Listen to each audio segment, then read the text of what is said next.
Our Starting and Scaling Shop at Home series. Today's is the second of three. Session 2 is going to be focused on the resources associated with starting and scaling a shop at home business. If you didn't see our part 1, be sure to go back and check that out. It's where we talk about why to start a shop at home business and each of the different things to consider when creating your business plan for shop at home. I promise you, if you take the time to create that business plan, pen on paper, things will go 1,000 times better for you as you begin your startup. So without further ado, my name is Neil Daly. I'm VP of Product and Merchandising, 31 years in the flooring business, and I've had the luxury over the last 22 years of supporting locally owned flooring businesses to create higher levels of success. During that time, I've had the opportunities to work with Empire as a consultant to understand what they do and how they do it and try to create ways of optimization. And through that process, unfortunately, they didn't take a lot of my advice, but a couple of my buddies that started the Luna branch up in the Northeast did. And they ended up buying Luna for a reason. But those practices created higher gross profit margins and higher average job size with a happier customer than what Empire was achieving. And that's what I'm most proud of, is that we can make happy customers and high profits for businesses that do it the way that we've carved out here. So I'm going to jump into the resources of Shop at Home now. And again, if you haven't watched that first video, I encourage you to go back and hit that one first. Again, this is second and 3. The third one will actually be held 1 month from now, the last Wednesday of August. So be sure to check that one out as well. Now, on the resources for Shop at Home, I'm going to put this into 4 major buckets. First is the most obvious. You got to have a trained sales professional. Second, you have to have the software to quote on site. Third, vehicle and safety partition. And fourth, private label samples. Again, this is needed for optimization, not what you need for startup. The trained salesperson is somebody that for Shop at Home is typically not pulled out of the retail showroom and asked to do Shop at Home leads.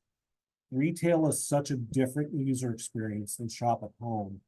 It's really hard for most people to adapt to that new environment because when you're in a Shop at Home, there's very specific things you have to do, a specific process that allows you to create a very comfortable environment for your customer and a high success rate. You have to have people, one, that are willing to ask for orders and follow a process. And breaking that mold from the showroom can be hard. So in my experience, and this is working with hundreds of franchises and looking at the data of what works and what doesn't, specifically for Shop at Home, taking someone out of the showroom and putting them in a van is the wrong choice. Starting with you defining what that process will look like. And second, learning it really well yourself and then teaching it to a new person to do that once you get enough leads is where you create success. I'm going to talk about those specifics of sales process and once it has to be executed again in our next session a month from today. But that's key when you start Shop at Home, is not just thinking you can pull somebody out of retail. Second, that software to quote on site. There's 2 major things that you have to do on site. One, you have to be able to get a quote delivered. And number 2, you have to be able to deliver a story. Most folks are going to use Measure Square when it comes to being able to measure quickly and get a quote provided. Something that's simple is creating a PowerPoint and putting it on a tablet or on a laptop that allows you to get that information in front of your customer as part of your sales process is needed. And when you look at the last piece here, software, even though it's not on site, it's what are you going to do with that lead and follow up afterwards? If you're not using retail lead management today, you really should. You've got to have a CRM to aggressively follow up with customers for Shop at Home, aggressively in the timeline. Typically 3 touches in that first week is normal for shop at home following. So that's number 2. That vehicle needs a safety partition. If they're not in the trunk, and you're going to need more than what would typically fit in just the trunk of a car, or if it's an open vehicle like an SUV, you've got to create a safety partition between the driver and the passenger seats up front and where you're going to be storing these samples. The last thing we need is somebody to have to hit the brakes hard and get hurt or worse because of the samples. So I highly recommend, an absolute requirement, if you're starting with employee vehicles where you're just paying mileage to start, that you at a minimum get that safety partition like you would for pets behind those front seats, and it has to be there anytime there's samples. Private label samples, even if it's something that you just do on a spreadsheet and a label maker and just cover over the style names of product, that is key as you start scaling your shop at home business. Having that set of samples that you can just leave in the vehicle allows you to do a lot more sales. We'll talk about the details of why a little bit more in our next session, but at a high level, what's really important here is that the customer has everything that they could need on every visit. It's really common when you go out on a carpet lead, as an example, for the customer to ask, do you guys also do hardwood or vinyl or tile? And if you don't have those samples with you, it's really inefficient to have to run back, get other products, and make a second visit to the store. Or worse, just not ask the customer if they need those other services, which should be part of every visit. So the private label samples allow for different margins to be applied than what's in your retail showroom as well. The cost for doing business out in the field is higher in some cases than what you may think. You need to higher margins for marketing investment. Unlike an established store that has a lot of repeat referral business, that shop at home business needs typically 7 to 10% of top line forecasted sales to be invested to reach enough customers to generate enough leads to get there. That's a lot more than what most stores will spend. So that has to come with higher gross profit margins. And if the customer can see the price at shop at home is different than your showroom, that's a problem. They need to be different names to help protect that. So even, and again, if it's just a spreadsheet and a label maker, cover those names so you can start charging the proper margins for shop at home. If your retail showroom is already near 50%, then it's not an issue. But you need to be in that 50-ish% range to grow and scale a business effectively for shop at home. Private label samples have to be there. When it comes to a trained salesperson, again, the recommendation here is to have that dedicated person to just shop at home. It's somebody that has to be willing to put in the hours that typical retail showroom folks just won't do. We need somebody that will be willing to work nights and weekends whenever the customer wants them there, essentially. A 6 or a 7 p.m. appointment is the norm for shop at home. That's when customers are home. If my wife and I were shopping for flooring today, the most convenient thing for us is to have somebody come when both of us are home. Same thing for Saturdays and Sunday appointments. You don't have to do Sundays in all markets, but at a minimum, 5 nights a week open on the schedule, and Saturday is required for shop at home. If you don't have the time slots open, you just won't get the appointments, and you need the appointments. It needs to be somebody that's coachable. And look, I've worked with hundreds of salespeople in my career. Some people know everything, and other people are always wanting to learn. They want to laugh. Someone who is willing to not just listen, but execute what you coach for a process. This is key with shop at home. And I'll tell you, some of the most successful people who do shop at home sales have 0 flooring experience. It's not about the flooring. It's about the process and meeting the needs of the customer's expectations around the 4 areas that are most important, which we'll dig into in a bit. The person needs to be someone that's likable, personable. You need somebody that people actually want to spend an hour with in their home. And they need to be somebody that is financially driven. Someone that has to want to earn more. Someone who will do the extra appointments when nobody else would want to. So somebody that will do the prospecting to create their own leads. That's somebody that you're really going to be looking for. And I'm sorry to say, most folks in the retail showrooms just don't have all of those attributes to them.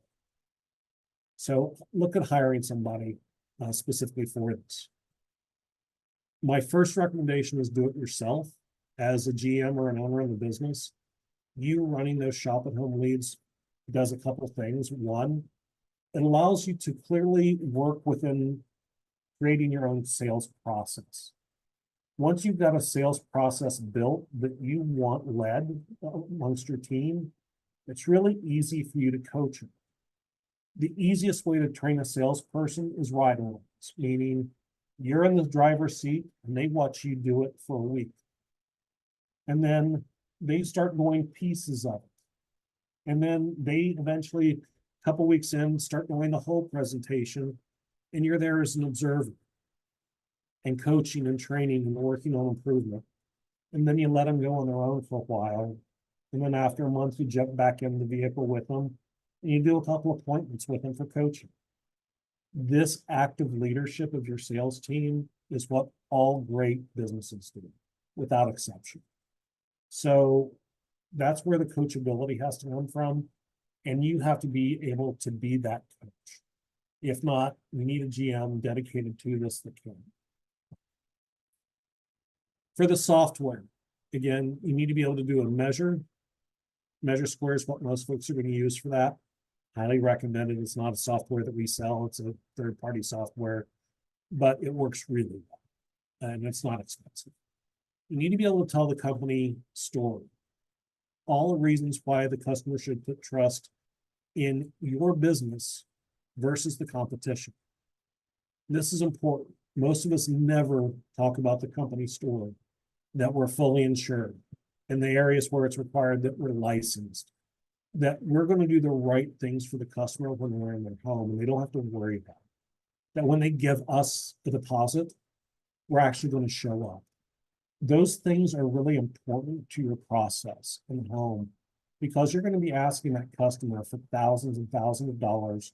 And the only thing they've seen is a car show up in their driveway. They don't know whether they should trust you. It's critical for shopping. The last piece, you've got to have this ability to do the paperwork in the customer's house. To provide that written proposal, complete the paperwork that includes federal right of rescission paperwork. If you're not familiar with what that is, definitely got to check out that section in our first session. And get all the paperwork executed, deposits collected, etc. So make sure that you consider all four as part of your planning. In regards to the vehicles, this is where most folks start, with the salesperson's vehicle being that vehicle to start. That's what I recommend. It's very inexpensive. Reimbursing mileage means you're not buying vehicles and fronting that cash, and you're going to need that cash for operating and marketing expenditures. So don't go out and buy a shop at home van. You want to use a personal vehicle. Pay them for their mileage. Second, you want that vehicle and the person when they show up to be logoed. So magnetic sign for the side of the car is all you need. Obviously, when you move to a fleet model, once you scale the business up, fully wrapped is the ultimate goal. But at a minimum, when they show up, that magnetic sign on the side of their car at least lets them know who just pulled up in front of their house. When they walk up to the front door, their shirt or their jacket needs to have your company's logo. Ideally, you also have a lanyard around your neck with your photograph, your name, and the company on a laminated card to show who you are and that you work for that company as an authorized rep. This puts the customer at ease that you are who you say you are, and it's professional.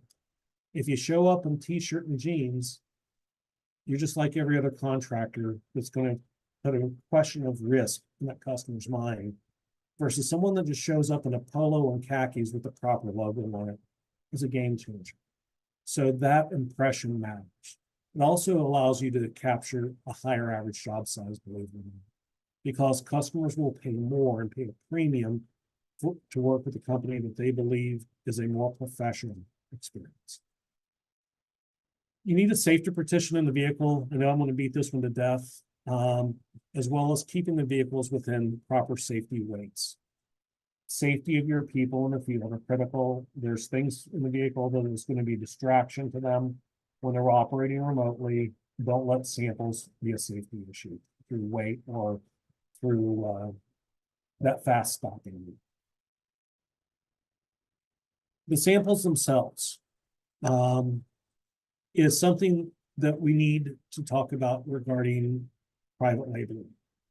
First, the ultimate is you have a little bit of everything. If you take a look at your best-selling products, all of your best-selling products come from a very small number of samples, and you should have a duplicate of every one of those in that from your showroom in your vehicle. So hardwood, laminate, vinyl, a half a dozen carpet deck boards, even some tile samples should be on every appointment. Because what that allows you to do is when the customer says, do you have, say yes. In fact, I've got some of our best sellers with me. Let me go grab some. That creates extreme efficiency for you and the add-on sales that drive average job size much higher than a typical retail store. Second, the samples need to be, again, private label. That whether it's a spreadsheet and a label maker or something you have custom printed at a local print shop, to cover the branding and the style name for that product line truly matters. If your local showroom is not at 45 to 50% gross profit margin today, then your shop and home vehicle has to have private labels that are different than that showroom. The alternative is to use another product line out there, but again, if your customer can shop it, somebody's going to sell it at 30 points and undercut you. Use private labels for shopping.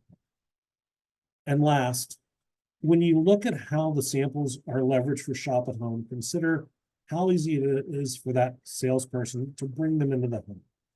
If they're too big and too heavy and they don't have a handle, the likelihood of the salesperson bringing in lots of options for the customer, which is the goal, at least 3 or 4 options once you will walk through.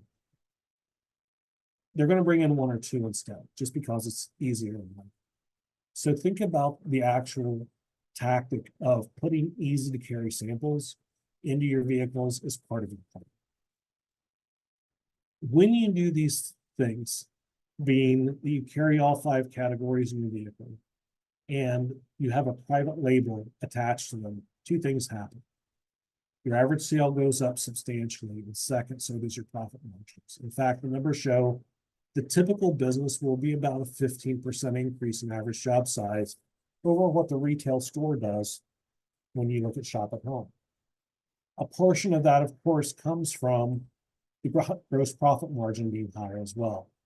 Combined, when you look at average job size of 10 to 20% growth, combined with a gross profit increase of 10 to 20% higher, this is the ultimate profit drive. More sales and more profit from each. So that's what allows folks to continuously scale these businesses. You've got to be able to get that 50 points-ish in order to do that. Private label, private label, private label is the answer. Now, I'm going to open it up for questions. Of course, do anything that we've covered here today, or if you have any questions from our first session. But I'm going to ask everybody, if you would, please be sure to mark your calendars. August 28th is when we're going to dive into the processes segment of Shop at Home. When I say processes, we're going to talk about all the different things from sales process to call center process to you name it. How are you going to optimize against that opportunity in the home? We'll walk you through. So with that, let's go to questions.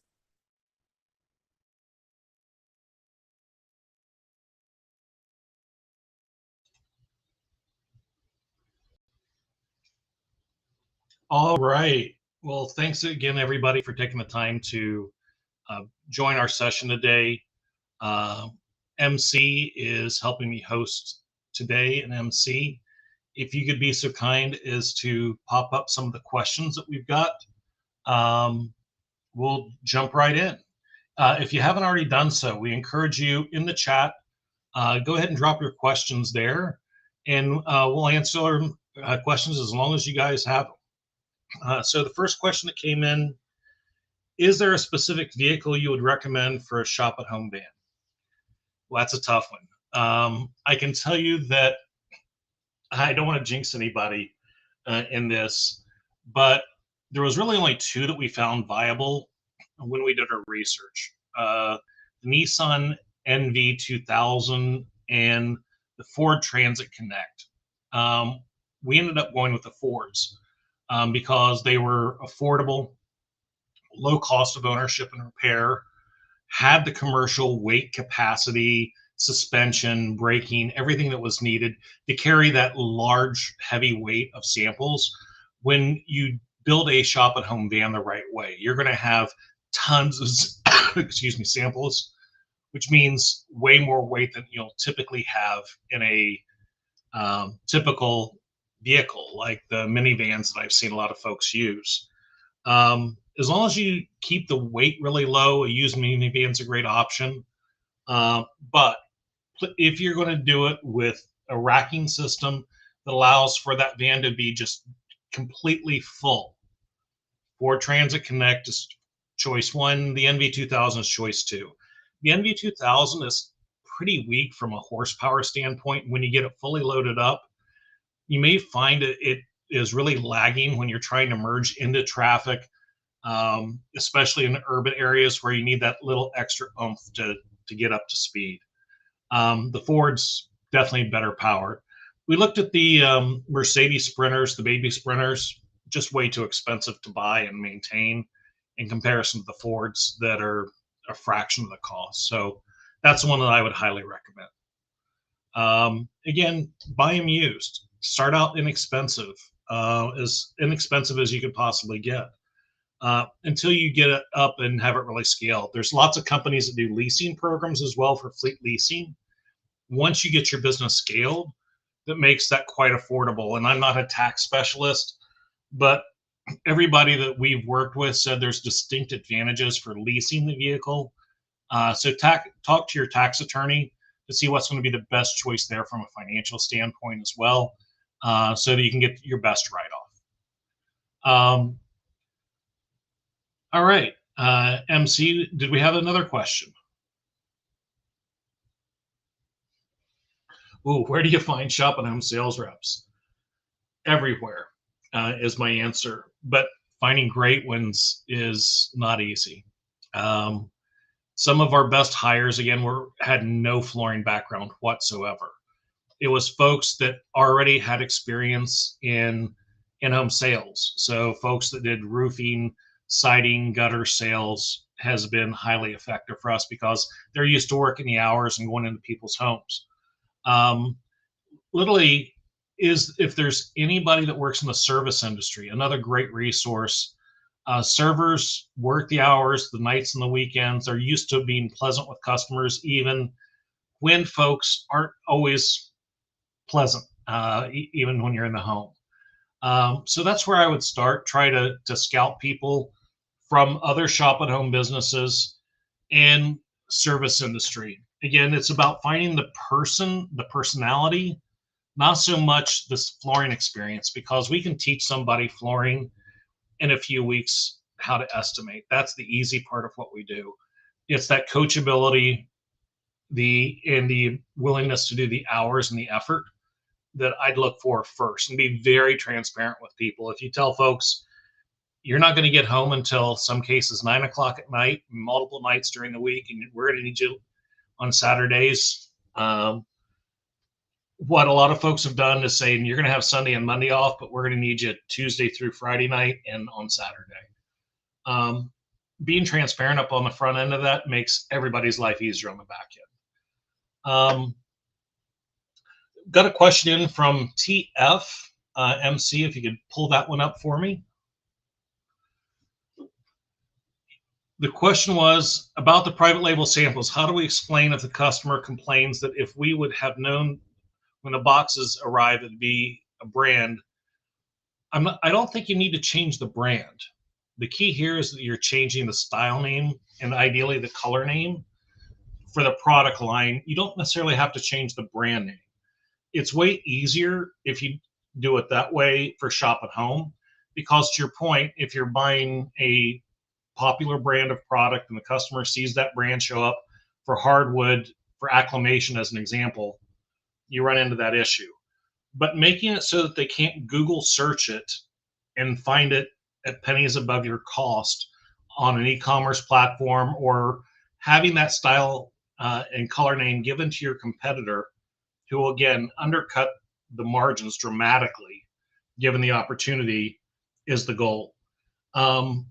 Creating that spreadsheet, if you do it yourself, is easy. If you're part of a group that does private labeling and you're the only one in town and your showroom is at that 50 points, you don't need to do it. But if you have the ability to be shopped on it, just make it not shoppable.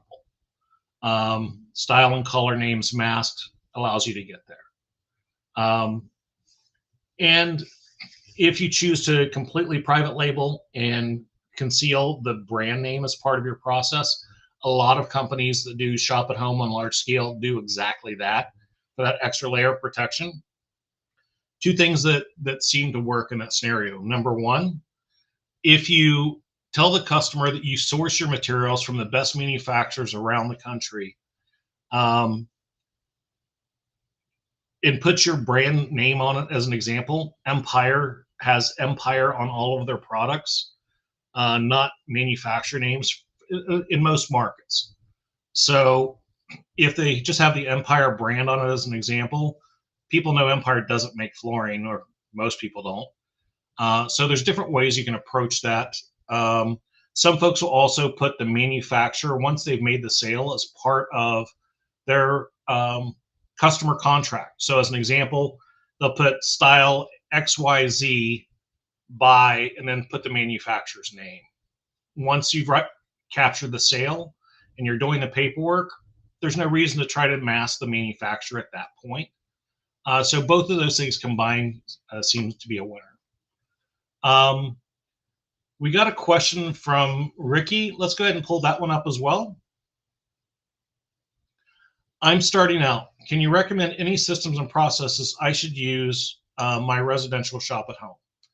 Absolutely, Ricky. We've got lots of different things that we're covering here for process. This is a 3-part series. Part 1 through 3 will cover most of them. In our next session is where we're going to spend most of our time talking about what those processes look like from the time you arrive at the customer's home to the time that you close a sale. So be sure to join us there on August 28th, where we'll go through a lot of those details. And again, happy to answer any questions you have around those processes as part of that event for us.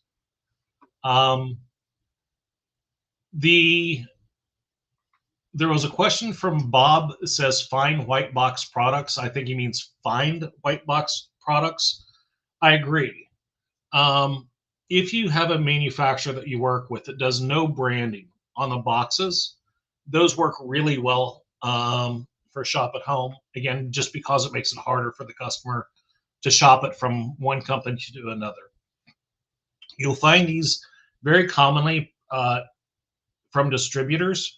Most of your bigger manufacturers today are using their logos on boxes, but finding something that is a true white box product, meaning no manufacturer's brand on it, is ideal for that scenario. So if that was a recommendation, we completely agree, Bob. If it was a question, pop it back in there in a different way so I can understand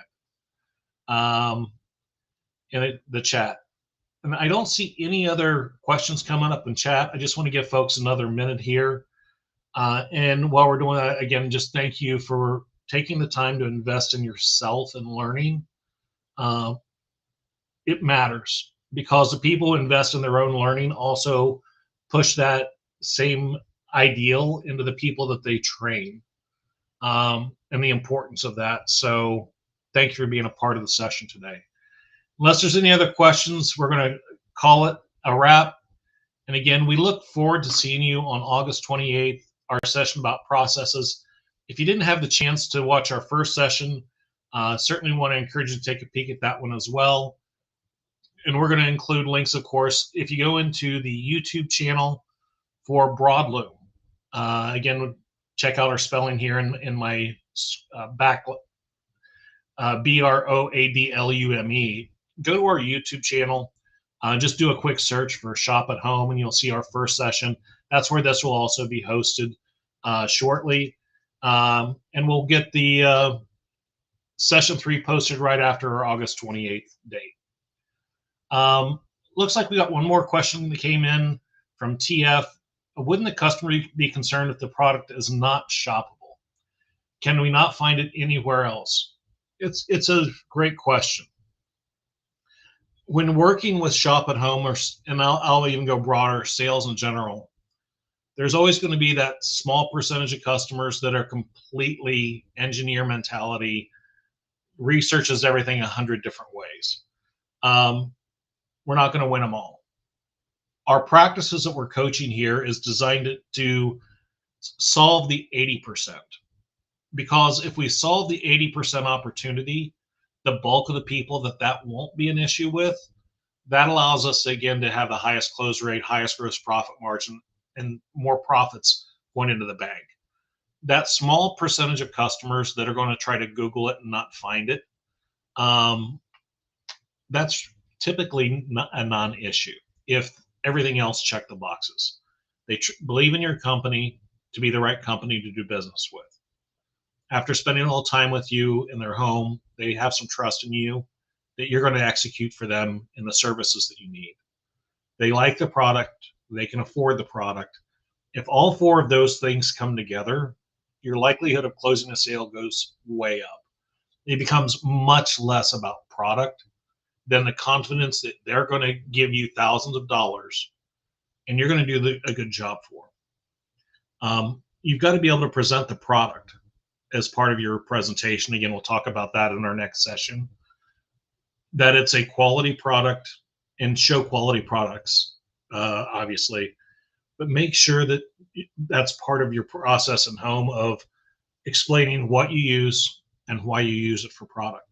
I was on a call with a client earlier this morning that her contractor, as an example, was redoing her entire basement, and our contractor was just going to drop the vinyl floor on the basement with no moisture protection and no prep. And she needed both. The floor was more than 3/8 of an inch out in a 4-foot span. It looked like rolling hills instead of a floor. So getting into those details, again, we'll do on our next session, as to what's critical inside that home to build consumer confidence. Will there be a percentage of customers that Google it and can't find it? Absolutely. But it's how we build up the confidence in everything else that gets us the win there, rather than what she sees on the Google search. The question came in, do I ever offer any one-to-one coaching? As someone who works for Broadloom, I will tell you we are 100% committed to dealer success. Anything that we can do to help you be successful and win business every day, we will do. I would be happy to, offer a little bit of Zoom coaching for business if it will help you be successful and shop at home. If it's something that's of interest, we can always do some group chats and sessions around it as well.